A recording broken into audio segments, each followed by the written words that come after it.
മണ്ണിനും പണത്തിനും സ്വാർത്ഥ താല്പര്യങ്ങളും സമാനമായ രീതിയിൽ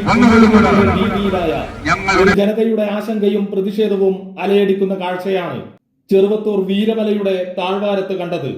നാട്ടുകാരുടെ മുന്നറിയിപ്പുകളെ അവഗണിച്ചുകൊണ്ട് ദേശീയപാത നിർമ്മാണത്തിന്റെ ഭാഗമായി കരാർ കമ്പനി നടത്തിയ കുന്നെടുക്കലിന്റെ ഭാഗമായി ഉണ്ടായ മണ്ണിടിച്ചിൽ നാടിനെ ഞെട്ടിക്കും വിധത്തിലായിരുന്നു.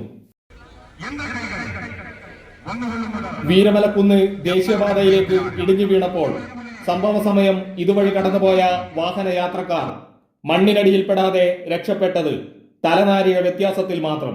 ഇതെല്ലാം നാടിനെ ഞെട്ടിച്ചിട്ടും കുന്നിടിഞ്ഞു വീഴുന്നതിന് ശാശ്വത പരിഹാരം കാണാൻ നടപടികളില്ലാത്ത സാഹചര്യത്തിലാണ് മനുഷ്യമതിൽ തീർത്തുകൊണ്ട് ജനകീയ പ്രതിഷേധമുയർന്നത്. നൂറുകണക്കിന് സ്ത്രീകളടക്കം വീരമലയുടെ താഴ്വാരത്തായി അണിനിരന്ന് പ്രതിഷേധ മതിലിന്റെ ഭാഗമായി ചെറുവത്തൂർ വീരമലക്കുന്ന് ഇടിഞ്ഞു വീണത് മുതൽ മയിച്ച വയൽക്കര പ്രദേശവാസികൾ ഏറെ ഭീതിയോടെയാണ് കഴിയുന്നത്. വീരമലക്കുന്നിന് മുകളിൽ പതിറ്റാണ്ടുകളായി ഉപയോഗിച്ചു വരുന്ന ശ്മശാനത്തിലേക്കുള്ള റോഡ് പുനഃസ്ഥാപിക്കുന്നതടക്കമുള്ള ആവശ്യങ്ങളും ഇവർ മുന്നോട്ട് വെച്ചു. മയിച്ച വികസന സമിതി നേതൃത്വത്തിൽ നടത്തിയ വീരമല സംരക്ഷണ സമരത്തിൽ നാടൊന്നടങ്കം അണിനിരന്നു. സ്റ്റുഡിയോ 1 25